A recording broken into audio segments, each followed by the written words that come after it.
बनावट नोटा तयार करून त्या व्यवहारात आणणाऱ्या कोल्हापूरच्या टोळीला मिरजेतील गांधी चौकी पोलिसांनी जेरबंद केला आहे। या प्रकरणाची सखोल चौकशी करून कोल्हापूर पोलीस दल ॲक्शन मोडवर आले। या प्रकरणात सामील असलेला हवालदार हा सगळ्याचा मास्टरमाइंड असल्याचं निष्पन्न झाल्यानंतर पोलिसांनी त्याला बडतर्फ केले। त्याच्याकडून तब्बल 1,11,00,000 रुपयांच्या बनावट नोटा जप्त करण्यात आल्या। त्यामुळे पश्चिम महाराष्ट्रातील ही सगळ्यात मोठी कारवाई मानली जाते। कोल्हापूर पोलीस अधीक्षक योगेश कुमार गुप्ता यांनी याबाबत माहिती दिली आहे। पोलीस दलातील जो इनामदार नावाचा पोलीस कर्मचारी आहे त्याने बनावट नोटा आहेत त्या छापल्या होत्या आणि सांगली पोलिसांनी त्या संदर्भातली कारवाई केली आहे। आता आपण या संदर्भात काही कारवाई इनामदार याच्यावरती करणार आहात कारण कोट्यावधी रुपयांच्या नोटा आहेत त्या बनावट सापडलेल्या आहेत। ते इनामदारचा जे प्रश्न होता तो आज आम्ही सकाळीच त्यांच्या एक डिसमिसल फ्रॉम सर्व्हिसचा ऑर्डर केलेला 311 मध्ये, म्हणजे त्यांची चौकशी न करताना कारण सिरियस मॅटर असल्यामुळे त्यांना डायरेक्ट आम्ही डिसमिसल फ्रॉम द सर्व्हिस केलेला आहे। इब्रार इनामदार हा कोल्हापूर पोलीस दलात हवालदार पदावर कार्यरत होता। मात्र या इनामदारचे काही वेगळेच कारनामे सुरू होते। त्याने सिद्धलक्ष्मी अमृततुल्य चहा नावाची कंपनी स्थापन केली होती। या कंपनीच्या नावाखाली त्याने चक्क बनावट नोटा छापण्याचा धंदा सुरू केला होता। स्थानिक स्वराज्य संस्थेच्या निवडणुकीच्या तोंडावर बनावट नोटांच्या या कारवाईमुळे जिल्ह्यात खळबळ उडाली आहे। मास्टरमाइंड पोलीस हवालदार इब्रार इनामदार, सुप्रीत देसाई, राहुल जाधव, नरेंद्र शिंदे आणि सिद्धेश म्हात्रे अशी अटक केलेल्या आरोपींची नावं आहेत। सांगली पोलिसांना या टोळीची कुणकुण लागली आणि मिरजेमध्ये सापळा रचला गेला। इनामदारकडून घेतलेल्या या नोटा सुप्रीत देसाई सांगली जिल्ह्यात देण्यासाठी आला होता।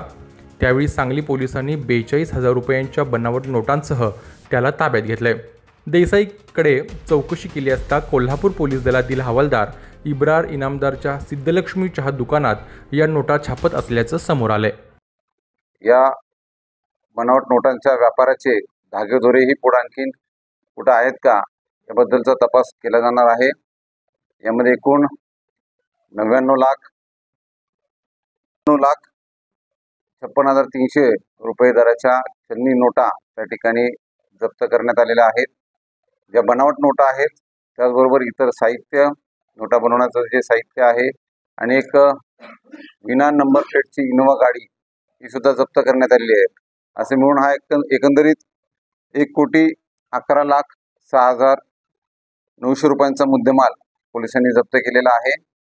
आणि मला विश्वास आहे की ज्या नजीकच्या काळामध्ये स्थानिक स्वराज्य संस्थांच्या निवडणुका लागू शकतात त्याकरिता ही अत्यंत प्रभावी आणि महत्त्वाची कारवाई या ठिकाणी करण्यात आलेली आहे। या टोळीच्या कार्यपद्धतीबाबत धक्कादायक माहिती समोर येऊ लागली आहे। इनामदार हा सुप्रीत देसाईला 500च्या एका असली नोटेच्या बदल्यात 3 बनावट नोटा देत होता, तर सुप्रीत देसाई हा 500 रुपयांच्या एक असली नोटेच्या बदल्यात 2 बनावट नोटा देत होता। राहुल जाधव हा तस्करीच्या प्रकरणात तुरुंगात असताना त्याने बनावट नोटा छापायचे तंत्र शिकून घेतले। त्यानंतर पोलीस मित्र असलेल्या इनामदारला त्याने त्या काळ्या धंद्याची आयडिया दिली। पोलीस दलातील इनामदार याने ह्या बनावट नोटा छापण्याचा धंदा सुरू केल्याने सांगली आणि कोल्हापूर जिल्ह्यात जोरदार चर्चा सुरू झाली। या टोळीने इतर राज्यांमध्ये बनावट नोटा व्यवहारात आणल्या आहेत का याचा तपास देखील सांगली पोलीस करत आहेत। जर पोलीस दलातील कर्मचारीच अशा काळ्या धंद्यांमध्ये उतरले असतील तर या संदर्भातील माहिती कोल्हापूर पोलिसांना कशी मिळाली नाही हा खरा प्रश्न उपस्थित होतोय।